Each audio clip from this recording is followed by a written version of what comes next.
Yay! Okay, we are live. Good Okay, evening, Anna. good evening. I'm very sorry. We seem to be having technical difficulties. They I don't think want us to some talk about it. powers of big clearly don't. How are you doing, Mark? You all right?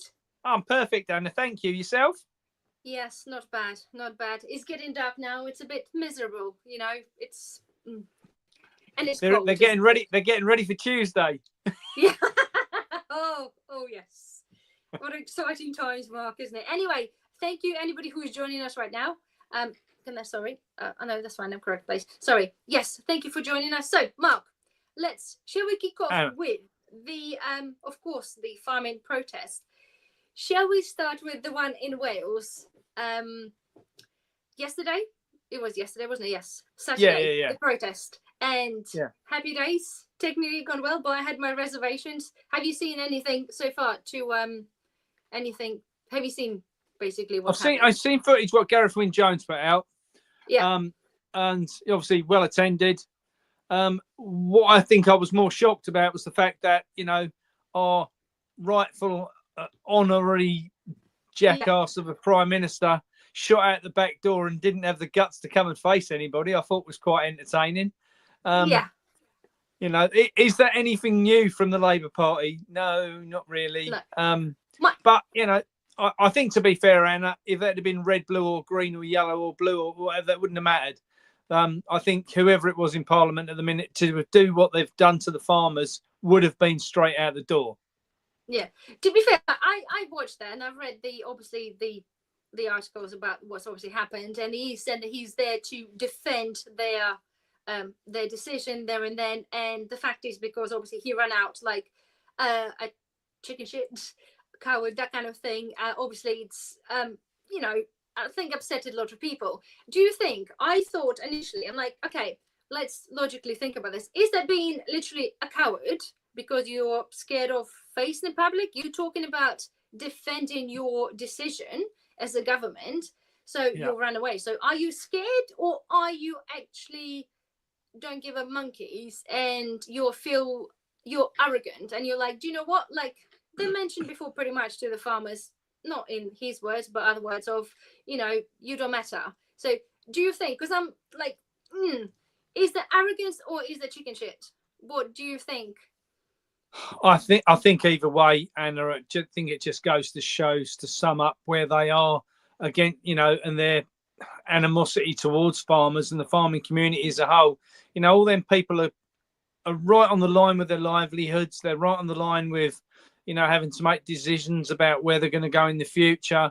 And, when you've got someone in that level of power who really doesn't give a flying, and won't just face the questions, what need answering, that's only going to build animosity. And I think ahead of Tuesday in London, I think that was a really stupid thing for him to have done, to be honest. We've got the gremlins again, unfortunately. Yeah, I see that. Yeah, but that's my point, actually. I spoke to Dan, thinking that because of the reaction then in Wales, they had a good turnout. I love the old MacDonald had a farm thing. He's where they were choosing. I think that was absolutely brilliant. Whoever done this, I think that was absolutely amazing. Turnout was good. Gary said that the police was really great. Everything went really, really well. But again, because of that, just that one action of not doing anything now makes me wonder how potentially Tuesday is going to be turning out. And I'll tell you what I think, Anna. I think what's going on is you and I both know that this is all part of the agenda, right? Yeah. And a lot of your viewers, like mine, they know that this is part of the agenda. And that's exactly what they're playing to. So if they want to destroy farming, the quickest thing they need to do is to piss the farmers off. Yeah. And the quickest way to piss them off, obviously, is to just keep digging the hole deeper, because, if farmers lose their patience, who's going to come out smelling the roses? The government will. You can be assured of that, because the spin from the media, it's only guys like us what will tell the truth, on what's actually going to happen on these events. I mean, for myself, I've looked at this, all the way around. This jackass the other day, this Labour guy who turned around and said, you should treat them all like with the same contempt they did miners. That was a perfect thing to have been dropped in the mix to wind everybody up at the right time. And anyone who thinks that wasn't staged, is bigger idiot, than perhaps I am. Yeah. Starmer walking out of that meeting and not having the decency to face anyone, I genuinely believe is all part of their play on how they wind people up to cause the next level of, insubordination from the farmer's side. And Yeah. each level this goes through, Anna, it's going to escalate and it's going to escalate and it's going to escalate. They need it to escalate to be able to drop in their agenda. Then they'll say, oh, well, because of this, we've had to bring in more anti-terrorism laws or more freedom of speech laws, whatever it might be. And you can guarantee that's where they're going with all of this. And that's just sad and manipulative, in my opinion. All these people want to do is go home, grow some food, rear some animals, get some food on people's tables. And they've been stopped doing that so the supermarkets can fulfill their own agenda, with us having bugs and lab-grown meat and, water-grown vegetables. And that's, you and I know that's part of the agenda, but this, is playing out, in my opinion, how they want it to. Yeah. See, one of the things I was going to mention and talk about it, but because a couple of people mentioned about saying, oh, see, the guy that mentioned about the farmers being treated like minors is one thing. And then again, the same, obviously, with the stum and everything else that's happening. They say, oh, it's really, really staged. But to be fair, I'm thinking about it, and I still can't find a way of, you're provoking something, you're literally aggravating something that's already been there. The farmers were going to kick off anyway because of the thing. So he technically didn't have to come up there and say those things to upset people, because the farmers already planned to do the things they're planning to do. So the Starmer didn't have to give them a cold shoulder because, well, farmers are already there doing that. So I'm still, as much as awake as I am, I still find it difficult to understand. To people say, well, he's been all there deliberately, he'd been planned to do this. Well, what is that technically going to achieve? People are angry. Farmers are already angry anyway. So by him doing this, what is the final goal they possibly can achieve by aggravating or blaming the farmers for what's going on? I can't understand that, and I'm sure there's some people with me to trying to sort of put two and two together. Just say, I think personally, I think that's what it is. I think, from their side, it's like taking the horse to water, but you can't make it drink, isn't it?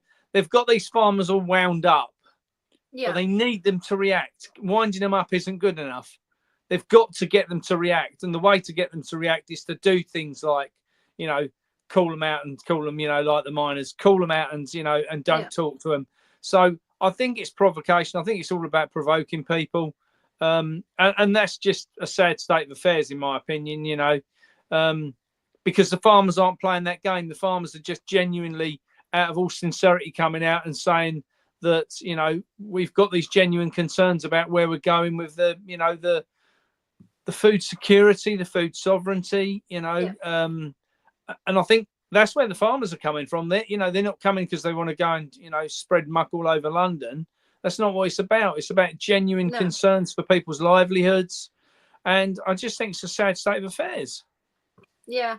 But one thing, right, and it come up in obviously in some comments as well, and it only took me a little while again. When we talk about things and things are happening so fast in front of our eyes, you have to kind of sit there and just comprehend, even if you are just still aware of what's going on. It still takes a little while, doesn't it? You hear the news and you need to ponder, right? So forgive me, do you know last time we spoke and we talked about obviously the protest in London, and you said we have to be, or the protesters have to be registered? Yes.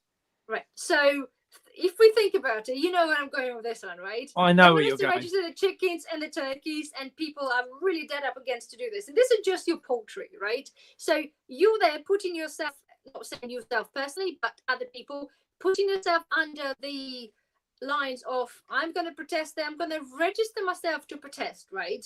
So forgive me, but this is just stupid. I mean, as a thing, right? The email collection was only by one of the farmers. It was by the British Farmers Union, not the National Farmers Union. So the idea was that the Met wouldn't give them clearance to go on the roads. So, which if they don't get the clearance, Anna, that's only going to amount in an amount of arrests. So then I just go there, because farmers on the road, we're here. in that rural Wales, farmers just on the road. They just drive because they go from field to field. Who knows where they are or where they're going to say, oh, sorry, mate, you shouldn't be there. Yeah. Or a person without the tractor. I'm thinking that, people on foot, if there's 100,000 people turn up and start blocking the city, then and the Met doesn't know where they're going, then that's only going to end up in 3,000 riot police being called in to disperse them. So with them being, and I'm the first one, and I didn't want to register, and I'm the first one to accept, why I did, because you couldn't get any information out at all from anybody about where they were meeting, who was speaking, anything at all. So, you either register to get the details of where you can get your buses dropped and to get bus numbers and things like that, or you couldn't take part. So it was like, where do we go? It's a dodgy one, isn't it? It's a dodgy one, Mark. We don't register our chickens, some won't register the chickens, but then we have to register where you go. It's kind of a bit of a blow, isn't it? It's a bit of a, we are stuck in that I guess it's one of those things, you've got to look at it, you've got to think to yourself, Anna, I believe if they want, people like us can be surveilled all the time. I think that I'm, sensible enough. Someone said to me this morning, you need to be careful. And I was like, well, whilst I appreciate I probably do, the reality is that, I've probably needed to be careful for the last 4 years and wasn't none the wiser. So I've just got on with making the videos. I do, like yourself, you talk about things which sometimes do get up the authorities' nose, and do concern people. And we do that out of genuine concern for the situation. We don't do it out of, from our side, we're not doing it from the point of, wanting to antagonize or, do that. So I think there's a real fine line in between us guys making content and not pushing it too far. And then, with where we are coming Tuesday, and this has been an awkward one for me, Anna, and I'll cover this because, so for me, am I going to get left a farm? No. So for me, does it make any difference in inheritance tax? To me personally, no. The nitrogen bans they're putting into place, do they affect me? No, because I'm organic, so I don't use nitrogen. I create our own natural nitrogen.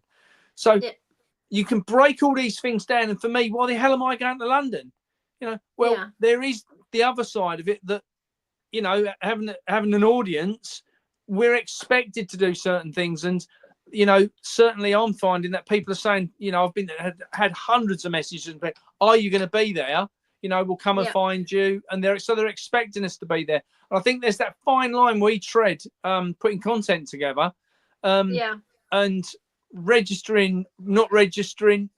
What do? You kind of, you've got to make a decision. You either want to be there or you don't want to be there. Yeah. Question is to Mark, are you going to film some? Are you going to give us some content whilst you're there? Because obviously I'm not going to have a little kid, but are you going to film some stuff and then share it across your Absolutely, YouTube, yeah. I shall be I shall do lives all day, to be honest, and do loads of footage. I know that there's a lot of big YouTubers going in support. I know that lots of the names, which I won't say, but I've been told lots of the names and those who are speaking, and where you've got your normal farming guys who have got big, like Gareth, for instance.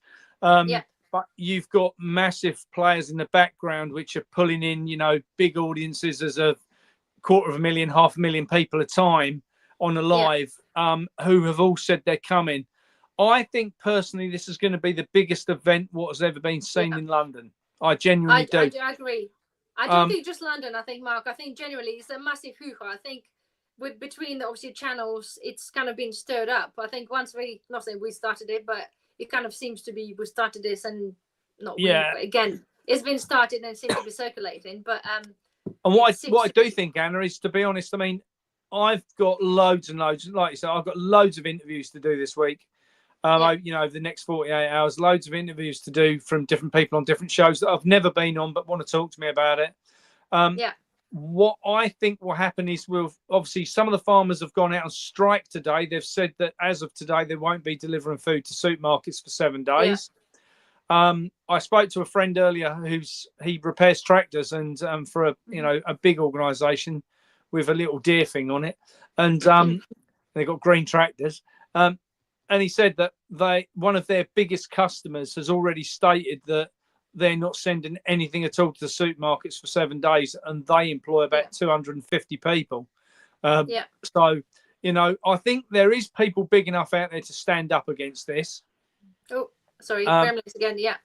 Yeah, I think you froze as well. I think there is people out there big enough to stand up against this. We don't need the whole farming community to just sit about with their feet up for 7 days. What we need is people to do the work they've got to do. Just hold the food back. And it won't starve people inside 7 days. But what it will do is people start getting to the point the shop shelves are empty. It will give the farmers a bit more hold. I think on the back end of that, what we're going to see is Tuesday we'll see the demonstration in London. I think Wednesday we might see more protests on the roads. And I think London by next week, anyway, do you think? I think all over. And I think by next weekend, you'll see proper organised protests in local towns, all over the UK, that will then see a lot more tractors come out, because a lot of the guys are not going to travel from, let's say, Dumfries to, or Cornwall to London on tractors. But if they get the chance to do something in their own area, I think they will. And that's when it will show the public support on a massive scale. I think you and I were both surprised earlier this year when we were running the No Farmers, No Food campaign that it didn't actually get off the ground. We know it was sabotaged. We knew that was happening. And, and farmers didn't seem too worried that it didn't happen. But the animosity hasn't gone away. The anger from people has now just gone through the boiling point. Yeah, I think that there's no return from that. I'm pretty sure this is got to be, it's all or nothing. I think we're got to be, or the farmers, well, as a nation, as a community, will have to be. Absolutely. It's all or nothing. And all as much as I potentially dread, the fact is because we do have to go to Dover the end of this week to go to France, and I do worry about the barricades of potential. But hoping it's not going to be happening this quite just yet. Let's hope So you want it, but you don't want it. Yeah, let's hope that you can withhold the food for a week or two. I had some people already commenting. I don't know whether you have already or emailed the on about the shortages. People seeing the gaps. Again, I probably assume it's due to people preparing, like what we've been asking people to do, just to stop the whole massive panic in the end. Just make sure you're a little bit ready and get some, get as prepared as you can. But one thing, right? Let's talk about the I heard today, I just seen the Clarkson, right? Jeremy Clarkson been very heavily involved with the whole farming thing from, since he started his, obviously, little farm a couple of years ago, blah, blah, blah. So anyway, apparently, when I've seen some information online saying that apparently, the tax, for the farms, apparently is only implemented for the farmers that actually have their farm as a single, the only business income. So, for example, he said, well, Clarkson, he's got a farm, but obviously he's got other income. Apparently, it's not applicable. Have you actually heard anything about that? Yeah, and it's too complex to go into. I'll say that much, and it's not that simple. And I mean, there's lots of allowances in there. So, if a husband and wife own a farm together, they both get £1 million tax break. Yeah, I've seen that. Yeah, but Anna, let's be honest, where we are. Land's sitting at about sort of £20,000 to £30,000 an acre, depending on how close you are to a town. £30,000 an acre, you don't want a very big field to get to £1 million. 10 acres is a tiny field, and 10 acres is going to give you a third of £1 million. You've got 30-acre field, which is really nothing. I mean, there's one field in front of my parents' house, or the back of my parents' house, which is 100 acres. That gives you a £3 million asset on one field. Yeah. As a farmer, that's not, people haven't got a clue. And it's also broken down into business category and asset category. So your farm buildings, your land and your house is one thing, right? But everything else on the farm, the farmhouse and the land is one thing. That's, kind of your farm asset. And then you've got the business asset, which you get taxed on as well. And the business asset is the buildings, the tractors, the equipment, and everything else.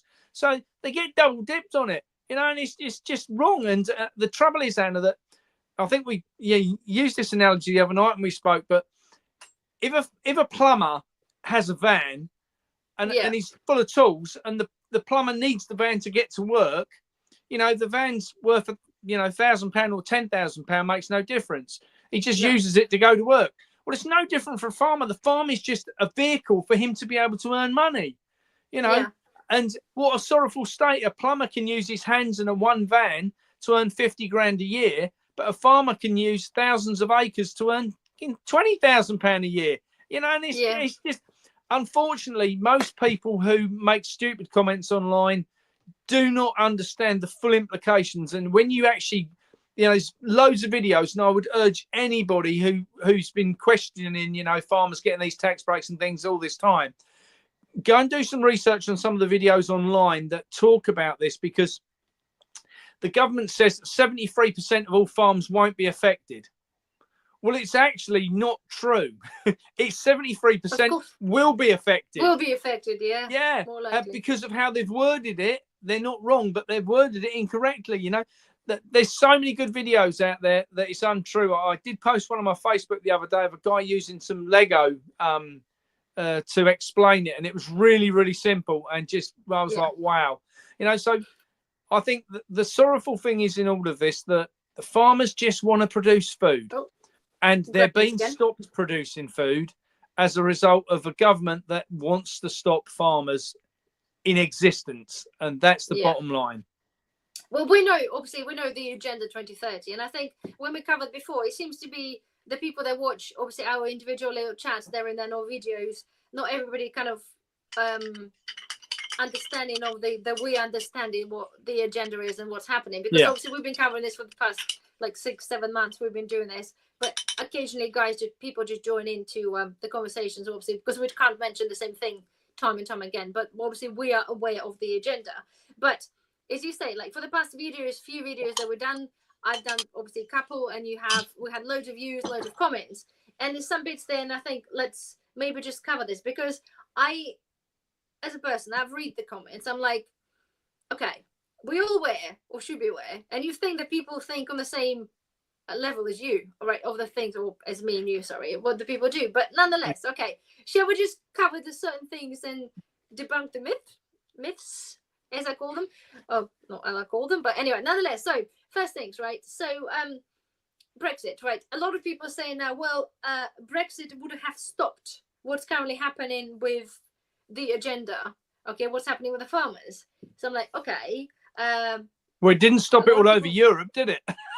Well, no, but Brexit, we voted. Majority voted for Brexit. Okay, we're still paying, paying tons of millions for the being a Brexiteers. Nonetheless, how exactly the Brexit would have stopped the agenda of Labour or whoever else would have been in the power?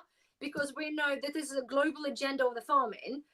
The Brexit or whatever wouldn't stop that, would it? If we still be, I think there's two things there, Anna. One, Brexit, had it been allowed to go through how it should have gone through, then it would have been fine.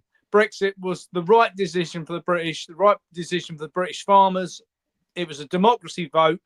I don't think the WEF saw it coming. They didn't think people would get away with voting that way.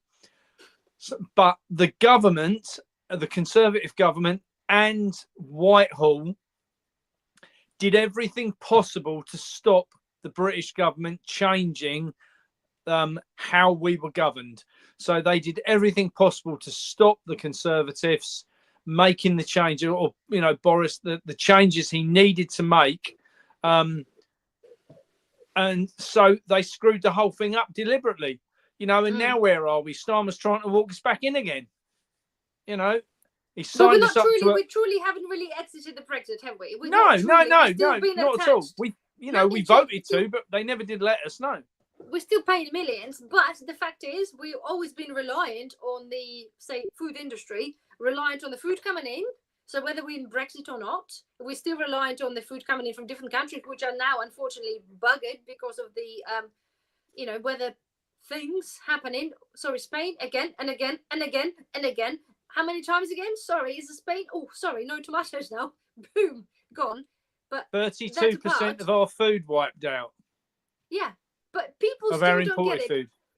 yeah, again, that would be the question. Sorry, just following on to again the questions, the comments that we had. But nonetheless, so Brexit literally us Brexiting makes no difference to the global agenda of people being hungry, of them controlling the land, controlling anything. So the people that think Brexit, like, oh, if you haven't Brexiteered, well, we've been fine. We wouldn't have been fine, would we? We'd be in the same square one, just in the European Union, the same way we are now.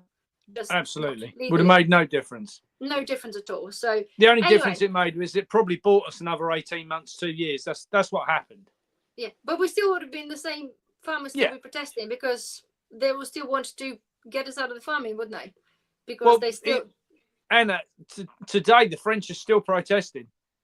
Yeah, I got sent videos this morning from France and Spain, Portugal, all from different farmers out that way. They're all still protesting now. It's funny because the video I put up tonight, I had comments on there from Ireland, Netherlands, Canada, South America, all from people saying all of our farmers are out protesting as well. Now, that's interesting because we never get to hear about that. No, there's no coverage on that, of course. They don't want to, of course not. You know, so we're not the only ones. You know, we know it's a global agenda. We know what's going on. So I think it just goes to show that the public worldwide are starting to wake up as well. And I think, you know, that is a positive thing. Yeah, but it's the screening. That's the part, as you say, we don't get to hear about it because they don't want you to hear about it, because it will have a knock-on effect. If suddenly, say we in UK found out that every farmer in every country is now striking, it gives you a bit of that oomph, wouldn't it? It gives you like, yeah, let's go, we have some power behind us, be it in a different country, but people are pricing. If you've been kind of dulled down, they, oh, you're sorry, the only few English ones doing that, people a bit more, do you see where I'm coming from? Yeah. If you were every other country doing this, you're like, okay, let's do it. Let's get more mental power. Yeah, so it's definitely solidarity in numbers, isn't it? Yeah. And the other side of that is as well that, you know, with 62% of our food coming into the country being imported, if all the farmers worldwide are going on strike, where's it going to come from? I know. Where is it going to come from, Anna? You know, it's all right if the farmers go on strike for a week, you know, supermarkets will long the gear out, you know, they won't chuck as much away. Gremlins again, yeah. You know, they won't chuck as much stuff away. They'll squeeze the system down to the point that, you know, they can last the week. All right. Yeah. Now let's make it 2 weeks, 3 weeks, 4 weeks, from now till Christmas, now till New Year. Which they might. Yeah, and I can see it happening. I mean, I've had, you know, numerous messages from people all over the country saying, take as long as you need to take. Yeah, the same, Mark, yeah. You know, the general public consensus is this is either now and do it, and we do it properly, or we don't do it at all, and we just bow down and take it. Yeah, the same. And I can't do that. No, we had like hundreds or thousands of views across many of our videos about the coming thing, and people are all a bit like scaremongering. Well, it's not scaremongering because it's the truth. That's what's happening. So if you feel scared about what's happening, well, God bloody help you. But it is truth. The stuff is happening. We cannot sugarcoat it. It is what it is, right? Shortages, things, strikes. It's tough, but it's what it is. I think what I have noticed, Anna, this time round that the general public consensus has moved, and I'm seeing this in the figures because you know, I don't know about you, but I put up a video 2 days ago, sort of when I first started talking about, you know, going to London and what was going to happen 2-3 days ago, and I think it's had about 18,000 views, which, you know, for me is a good number. But I've also noticed that my amount of people following me has jumped. It's almost doubled inside a week. I think that's come down to two things. One, people are desperate to find out what's going on because they can't find it on the mainstream. And they're also on the other side that, you know, if there's going to be strikes and it's going to affect people's ability to buy food, they want to know. Because the government's not saying nothing on mainstream news. My mum said to me earlier, she said, well, there's nothing on the news about it, dear.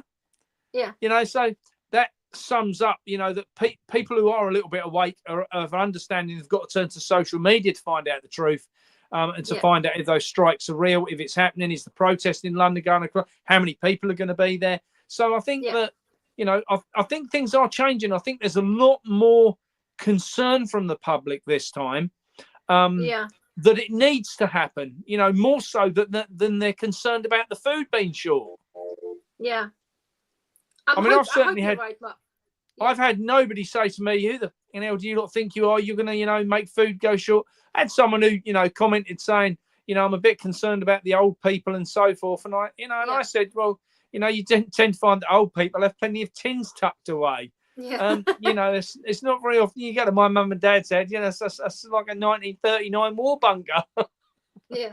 Well, I do have the whole thing. I've got a couple of things that let's cover that with the comments. Again, I said between, obviously, we did a couple of videos in the live chat. We had, honestly, like 20 whatever thousands across a couple of videos, literally within the past like few days. So, you know, we talked about the people saying of you know, importing what happening with the, say, Spain, for example, right? So some of the comments, again, and they are minor comments, but then, like, again, makes you wonder what people are thinking. So one of the comments, right, was again, so greedy farmers, we don't need greedy farmers, we're just going to import, and the words were greedy farmers, let's import the food from other countries. And again, makes you think, like, which one? Hold on, yeah, just think for a minute. So you greedy, right? Greedy farmers because they want to have. Okay, again, there's some other questions or other things being followed, but greedy farmers. Let's import the food from abroad, which we do majority anyway. Yes, we do. We do, like we said, we import like 70%, pretty much, aren't we, of the food from abroad? Yeah. But because Spain, other countries suffering with the natural or not so natural disasters. Where we're going to import from, if suddenly, like, you know, with the India, say a year back, whatever, when they suffered with obviously the floods, and it's like, okay, we're going to stop export of rice. So now Spain, like, they're going to go eventually probably say, oh, let's not going to import you some tomatoes or grapes or whatever else we do. So people that think that, oh yeah, we're just going to do there. Do you not hear what's, you know, happening in the rest of the world? Everything's been, any part of the food supply chain that we're getting from is being not buttered, but being bashed. Yeah, it is. It's been battered, yeah. By governments, probably, a lot of, and fake weather. Again, conspiracy, probably yes. But either way, real or not, it's been done, okay? And if they come to the point where they're like, well, actually, we're really running low on food, we're not going to export this to UK because, well, let's think of our country first. EU or not, we're not part of the EU anyway, so they'll be like, okay, let's not do it.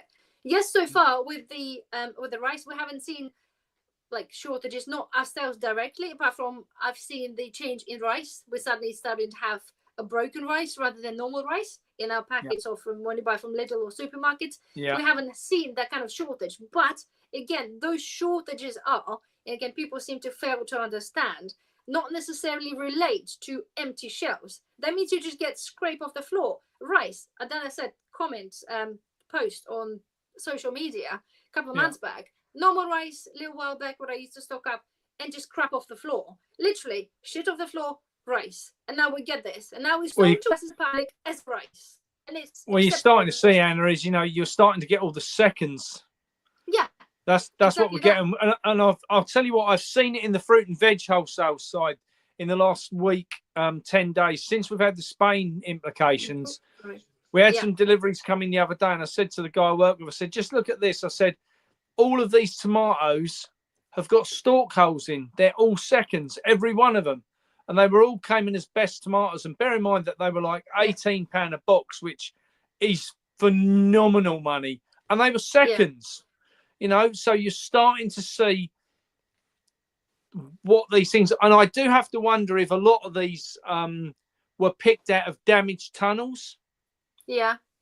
Could be. You know, so where the tunnels have collapsed and things, and they've gone through harvesting out what they can to try and save some of the food. I do wonder if that's what's happened, but we're definitely seeing the seconds coming through in the fruit and veg trade, even on the English stuff, because they're obviously such a demand for the English stuff because there's less stuff coming in from overseas. Starting to see a lot of the stuff what you wouldn't have seen in boxes 5 years ago is now in there. Potatoes especially. Yeah. So I think we're going to. Potatoes recently. It's just it's bad. But I don't think what, you know, Anna, when people say about the shelves being full, they perhaps haven't truly looked at what's there. You know, Yeah. I noticed that I went into Every Little Hurts the other day, and they've put all new shelving in, and it's all very low, right? And they barricaded the bottom, so you got the like Yeah. little cards thingy, so you can't see what's behind it. Basically, means probably nothing. Yeah, well, they've got these pull-out drawers. Yeah. I pulled them out and had a look just to be nosy, and you know, they've got these pull-out drawers, and they've got nothing in them. So it says to me that there's a lot less stuff.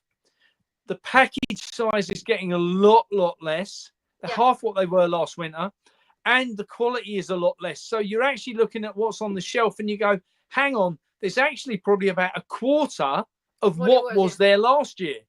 Yeah, just quickly to understand for people, because it took me a little while to get that. For people that are joining or new to understand, maybe there's not been implemented. Currently in some supermarkets, there was a tiers of shelves of the green baskets of vegetables. Okay, and you have, say, broccoli, and you have the tier, and you have like 5 or 6 broccolis are there. Now, well, you said exactly what we experience now a bit. It looks pretty. They put a card, so they raised everything like 1.5 meters above the level.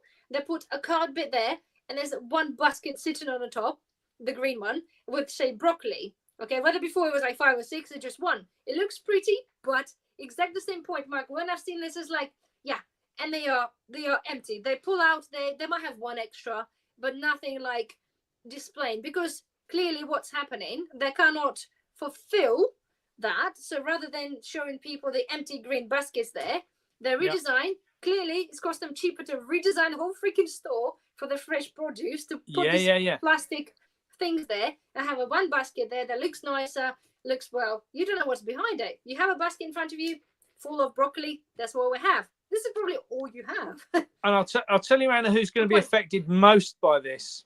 And I think this is the scary point of all of this. If you've got money, you'll be able to buy food, right? Without any doubt. That's always the case.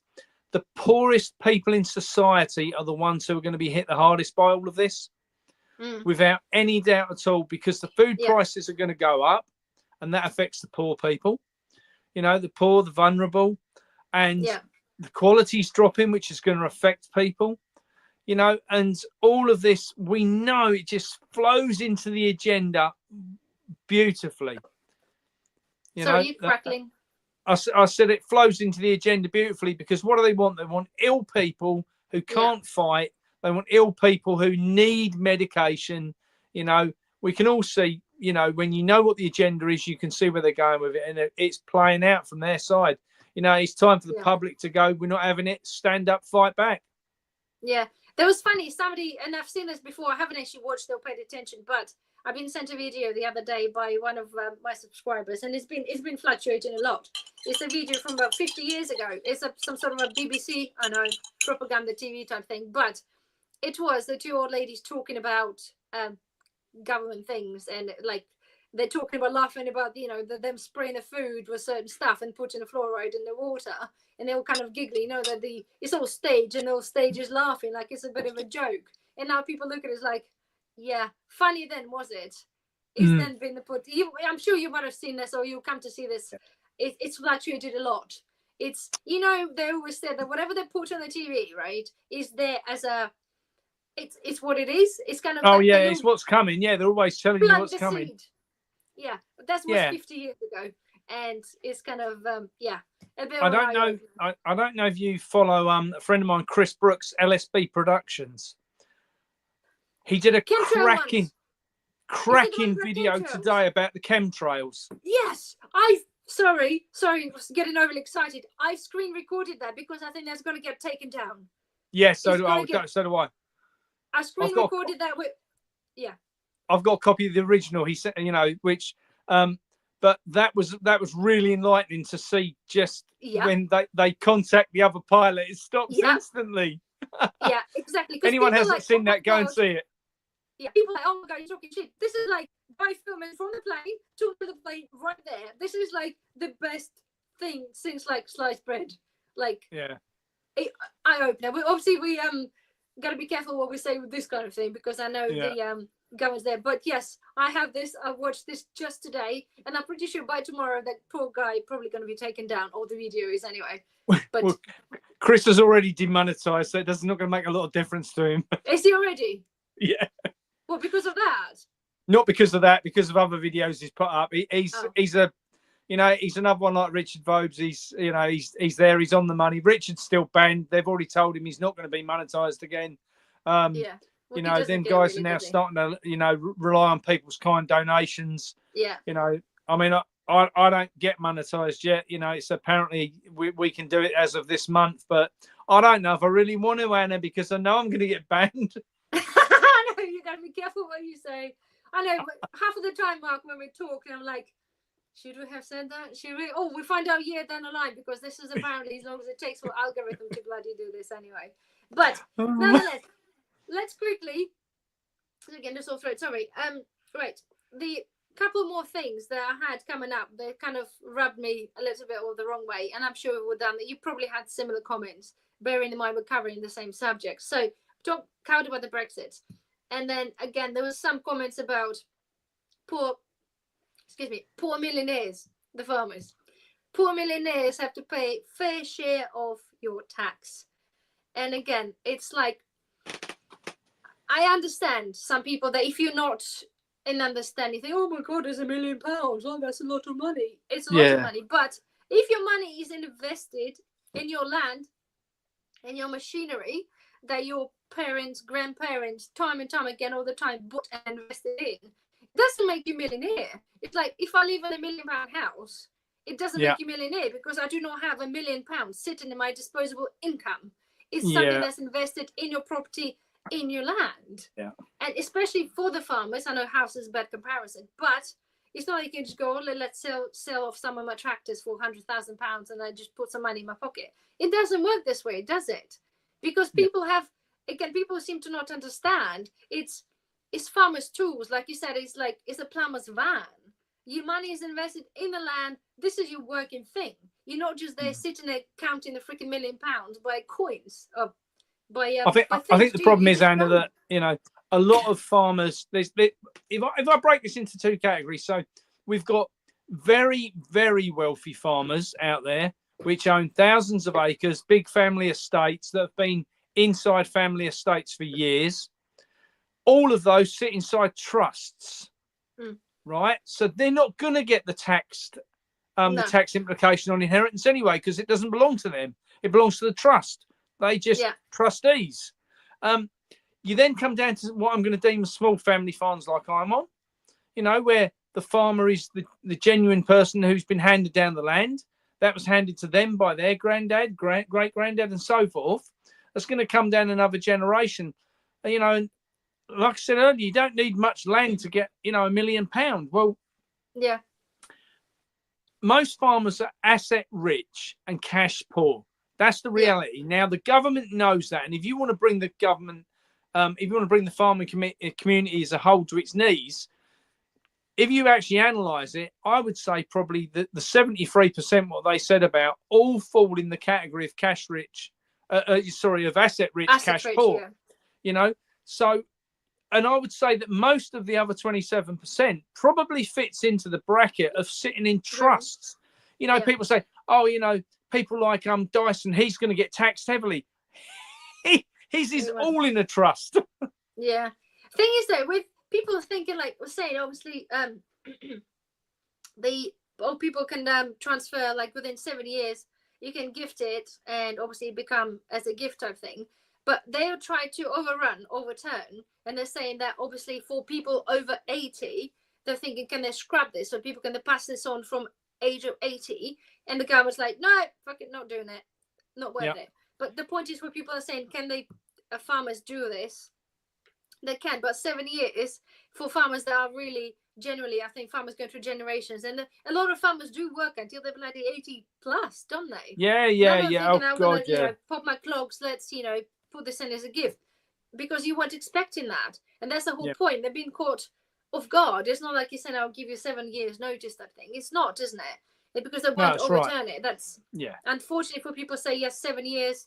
If you're still in them within the range, you think, you know, you have good 10 years. Yes, you can, potentially do this as a gift. But I still a true believer, to be fair, if they wanted to color in farmers, they will make this as a small print. So people, like things, when they bring in legislations, they'll be like, well, before this time, because before we announced the thing, you could have done this. Now, because we announced the new legislation, whatever you're trying to do now is going to be probably tax avoidance. And I'm pretty sure they're going to put a small print there to stop people doing, because it will be counting as a tax avoidance. Because if suddenly every farmer now suddenly goes, oh, I'm going to put this into the trust, or I'm going to make it limited company, or I'm going to give this to my kids, they're going to, do you know what? No, because just that line been drawn. And I think that's what I think. I hope I'm wrong. Maybe some people hopefully can still act and get away with this, but I think that's the way they're going to be. I did speak to someone yesterday who does trusts, and they still seem to think they can put farms into trusts up until next April. So it'll be interesting to see on this where it all ends up. That's for sure, because I can't. I think on this, Anna, bear in mind, there's one government. There's 100,000 farmers. I think I know which one will give first. The government can come down with the heavy hand of the law, and we all know that the law's as corrupt as you want it to be if you're at the top. But I think, as they proved in Europe, the farmers, when they dug their heels in, got real nasty, and the governments had to back down. Eventually, it just got to the point where the public were out on the street supporting the farmers. And, this can soon escalate, Anna. That's the thing, where it isn't just about farmers. And I think, for me, that's what's coming out of all the people who, we've got a coach going from Bury St Edmunds where we are, that I've organised, and the people who have booked on it, not one farmer. No. Not one farmer, all members of the public. Yeah, because somebody actually commented on one of the videos, they're saying, like, why don't other people go to small businesses? Myself, been running a small business for the past 12 years. I've been absolutely hammered with the little changes that normal people won't know. But it pretty much got me to the ground.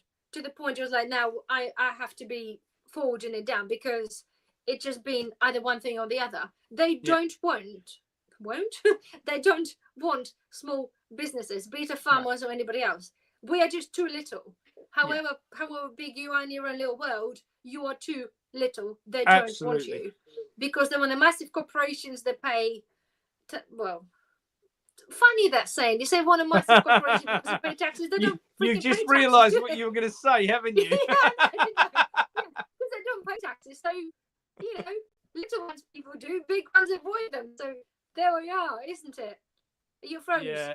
Oh, you unfroze. Yeah. Yeah, you've unfroze. Yeah, it just a shitty state, isn't it?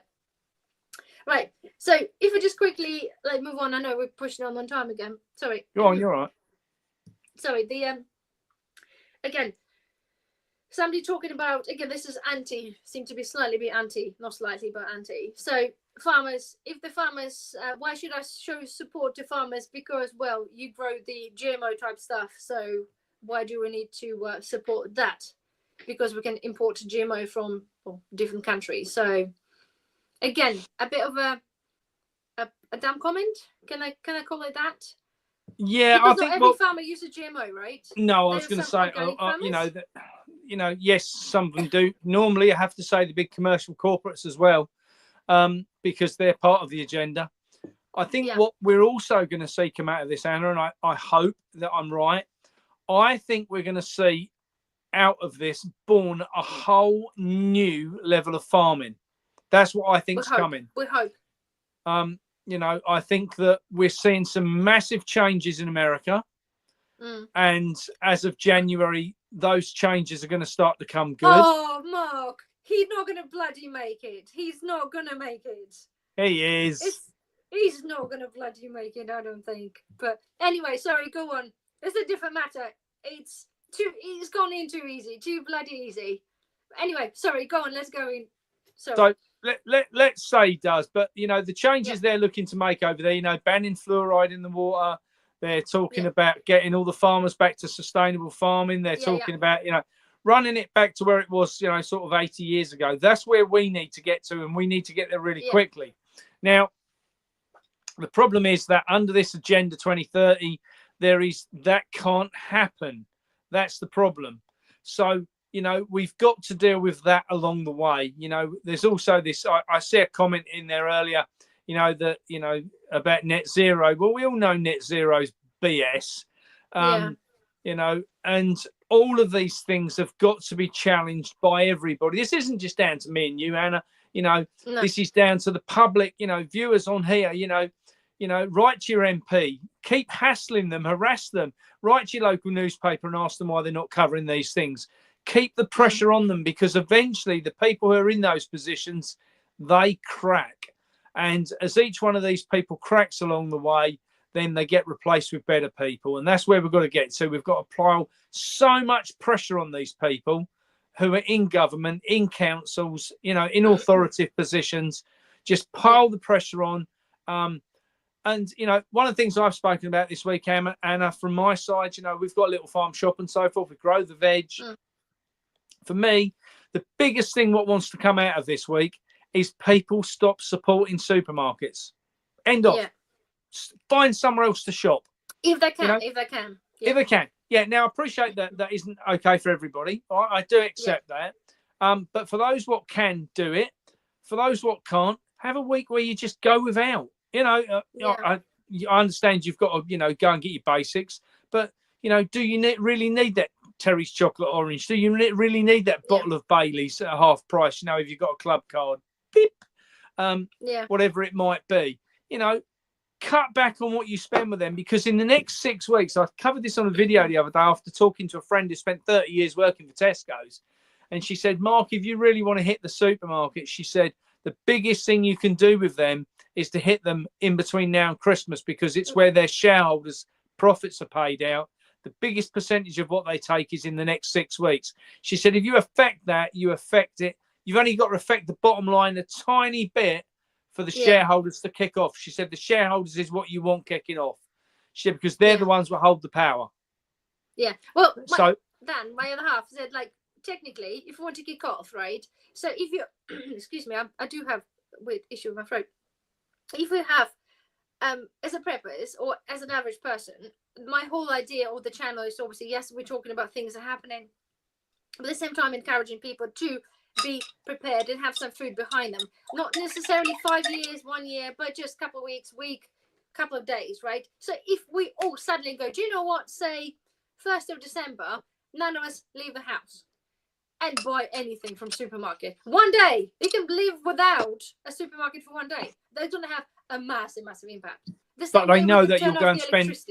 They know you'll go and spend it tomorrow. So what I've said to people, just 1 day of, if everyone. I know. What I've said to people, I was having this conversation with Gloria, my partner. I said to her, look, go and find a maker's market, a farmer's market, a craft market, whatever it might be. This year, don't go and buy anything out the supermarkets for Christmas presents. Yeah. Find something unique that someone's made, what isn't the norm. Yeah. Whether it's a nice little candle holder or a piece of jewelry, whatever it might be. Just don't give them the damn money this year. Let's make them take consideration over because there's nobody hurt the British farmers like supermarkets have. Nobody. It doesn't matter what the government does. It's never going to compare to the damage supermarkets have done to farmers over the past 50 years. So, I believe this is payback time. This is retribution on the farmers, by the farmers, on the government and the supermarkets. And it's time they got it back big time, in my opinion. Yeah. Sorry, you're on froze now. Sorry, I'm just reading my notes. I'm just saying. Yeah, but no, I totally get it. People should do, but it's hard because I'm totally guilty. Just as a supporter of. Yeah, I know. As a supporter of small businesses, I don't like somebody's handmade shit. But as a support for people, I much rather buy anything than buy something than from the supermarket stuff, if that makes sense, right? But it's supermarket shit. Yeah, I know. It's hard. It's hard for people that generally, for us, we live in a village, right? Like remote village, and we have no local shops. We just have little supermarkets. Funnily enough, we have quite a few about, of the main ones, nothing else, because they just plonk them about. And that's that. For me to go somewhere, I have to drive over an hour to get to, to the market or something else. And it's the same for many people, unfortunately. It's just not that possible. But if the majority of the people can do this on the behalf of people that can't, hopefully can kind of balance it out a little bit. Yeah. But yeah, as the other questions, really not questions, but other comments, really. Yes, some people were talking about, yes, the plan to protest. Is that all deliberate thing? Like we already covered, didn't we? That is a deliberate attempt to provoke people to protest, but again, it is. Yeah, it's what it is. And then somebody else said, when we talked about our conversations about the stuff that is happening, the shortages, and the people said, well, and the point was, again, that's like one of my key things. And if you watch the video and you don't understand the point of what's talking about people protesting and saving their farms, then yeah, if you can't see that, then it is what it is, isn't it? But yeah, and then the last one was the again, those anti things. So farmers should not accept subsidies. But we covered this, didn't we, on a few of the videos, didn't we, about the farmers? Because unfortunately, not every farmer is actually aware of the whole agenda, aren't they? Of no, most farmers what's are very happening in the world. Yeah, I think what is waking farmers up is the fact that as this has happened, Anna, they've very much united. And in the united conversations that they've probably not had before, other conversations are coming out about their anger towards supermarkets, especially because, and people have to understand is that farmers are very isolated. They spend most of their life either on a tractor, on a field, in with the animals. They don't ever really talk to anybody. They haven't got time to spend all day on a mobile phone, and as a result of that, what's happened is that they've been able to segment all these farmers into, little categories, and everyone thinks that it's just affected them. It's, and it hasn't. It's affected all these farmers in different ways. And now this has really brought it to the forefront. Farmers have united over it. And now out of that has come in all the other conversations like the weather, aeroplanes, shortages of food prices, how they've been manipulated by the supermarkets. You look at grain at the moment, Anna. The cost of grain's gone up about £50 a tonne in the past 3 years, but the price of has not moved. In fact, this week it's slightly down. A farmer was better to take the money straight off the combine this year. You'd normally sit on it this time of year, and this time of year it should be worth an extra £10-20 a tonne. It ain't. It's worth less. It just makes no sense. Well, we all know why it makes no sense, because the really big people at the top are flooding the market with cheap grain deliberately to push the price down. Yeah. So whilst we're all looking at it going, well, food shortages are coming, the prices are going up, basics are going down. There's no logic or sense in that. Well, what they're doing is deliberately doing it to keep inflation low, and we all know how they're playing about manipulating things. So this week's going to be interesting. It is. I said from the beginning, I had my reservations about how the Mr. Chicken shit reacted to the thing. To me, if you don't have a gut to come and face people, then to me that's I don't know. But there's going to be obviously thousands and thousands of people, isn't it? It's going to be a lot of things happening, and again, we just have to see, won't we? I think Tuesday's the start of it, Anna, not the end of it. No. I genuinely do. Sorry, no, go on. I was just going to say, I think that we're going to see big things arrive after Tuesday with shortages, blockades. I can see that all rolling out after the event, Yeah. We did encourage people. We did the talk because we wanted to give people a heads up. And if nobody or anybody hasn't watched that, then it's the time really. Well, we are Sunday, really. From today, that's what they're planning to do. So give advice to anybody who's not shopped, maybe just to get some powdered milk, maybe a bag of carrots for the week or two, depending. If you're not, that's really short-term preparedness. If you're not a prepper, that's really all you can do as a short-term preparedness without going in, stocking up and putting up a trolley. Just get a little bit something to see, because as I think as you, I think I had, not without scaring anybody, as a prepper, I feel a teeny weeny bit unprepared, because with the fresh stuff, so with the general tins and stuff, you have tins, but fresh produce, we rely on it, don't we? We take this for granted, and I don't think people understand that. You're so used to just popping in there. Oh yeah, okay, yeah, tomatoes from Spain, fine, but your carrots, parsnips, potatoes, they all generally are Welsh or UK. So suddenly, like, oh, I want some roast dinner. Let's pop in and get some potatoes. Oh, there's no potatoes there then.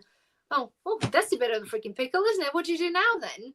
You can live without it. Don't get me wrong. You can get over it pretty quickly. But do you want to go without? Just be prepared a little bit. But nonetheless, this is the things that people should be preparing for. Because if that does go and take off and go further, as you say, none of us really know how far, because it's really led by people, isn't it? Led by farmers. Yeah. Nobody will say, oh, yeah, let's going to do this. This is going to happen. Nobody knows what's going to happen. No. Nobody actually knows. So things could be far worse than what we anticipate, or they could be better than we anticipate. If the government says, well, yeah, but Mr. Starmer clearly said that, he's going to be defending his their decision without anything. So I don't think there's going to be any way forward apart from farmers doing whatever they've got to do. Yeah. So I think one thing funny. which, Anna, just quickly, on my website, thebowlerhatfarmer.com, we've put on there the opportunity for people to register their food businesses. Yes. So this is one of the things that I'm talking about on my channel this week heavily, is about coming away from supermarkets. And most people have asked the question, okay, well, where do we go? So what we're asking is a part on there where right as you log on the front page where people can register their, whatever it is, farmers market, farm shop, village shop, whatever it might be, so that people can search what's close to them. So if anyone wants to go there and register that, it's a free registration, and I think that will be the way forward as we roll forward into all of this over the forthcoming years. People that there's a lot of people. I've been gobsmacked at just the response on my social media. Some comments are getting 200 or 300 people liking and commenting on them. So, and it's all about coming away from the supermarkets. Well, if that's going to happen, people are going to need somewhere else to go. So that's the next thing. We need farmers to step up. Farmers who grow food, step up, open a shop real quick, like we did. Put it on a trailer, build a shop, pop-up thing, pop-up thing. Put a gazebo up, stick a member of staff in there, take some money, public, get some cash out of the bank. Farmers like cash because they don't have to bank it. They don't have to give a percentage of it to the bank each time they make a transaction. Support your farmers everywhere you can, support the cash situation wherever you can. And then I think we can really move forward. Yeah. But someone's asked, can you add the details? Yeah, that's a great idea, Mark. We needed, I think, generally as a nation, we need a hub for the small farmers to do, especially if you can search by. Because to me, we have, as I said, like loads of farms about, but I don't think anybody's selling directly. But if they encouraged to do so, bloody hell, this literally, I told you before, like there's a sheep just walking about. Wake up one morning, there's like herd of them just, not flock, sorry, I've been corrected before. Flock of sheep just walking, like a lot of them, just by the house, just like that. So there's plenty of farms that do meat, do stuff. It's just being out there to know, because you can't just show up to the farm and say, oh, excuse me, mate, can I have a bit of your, the thing just walked past my window, can I have one of them, please? But if they're registered, but if they're registered, absolutely. One of the things I have noticed this week, my cousin runs a small regenerative farm and runs a box scheme, and he's jumped 20% in the last week of people, because we supply some of his veg and grow some of the stuff for him. So, and he's noticed that there's been a 20% jump this week in people obviously hearing about the strikes, getting concerned, wanting to make that change, looking for something different. So he's, he jumped 20% in sales of veg boxes this week. So I'd like to think that, for people out there, there's absolutely hundreds of veg box schemes across the country. So do not think that there isn't options out there. That yes, there's the big ones like Riverford, but there's hundreds of little small independent growers that, that run box schemes. small NSAs and or CSAs rather. Community supported agricultural groups and community projects. There's loads of things out there people can go and buy stuff from. Don't think, and I think one of the things which the farmers want to do, Anna, farmers need to, if they grow something, they need to get out and start seeing village shops, community stores. There's loads of community projects, community shops now that are run under CICs. They want to support local farmers. I can absolutely assure you of that. So that's what I think one of the big places that farmers can sell to and the public can buy from. Keep it local. Yeah. One thing I got to say that for the people that do a small, like a wonky veg box or whatever, there's actually, I think 2 or 3 subscriptions I've tried. Unfortunately, they don't seem to deliver to rural areas. Now I was like, I wanted to give it a go, really wanted to give it a go. You froze. Are you there? Yeah. Unfortunately, some don't deliver for the specific areas, which is a bit of a shame. But generally, couriers deliver everywhere. But I found a couple, and I'm like, oh, that's a bit disappointing.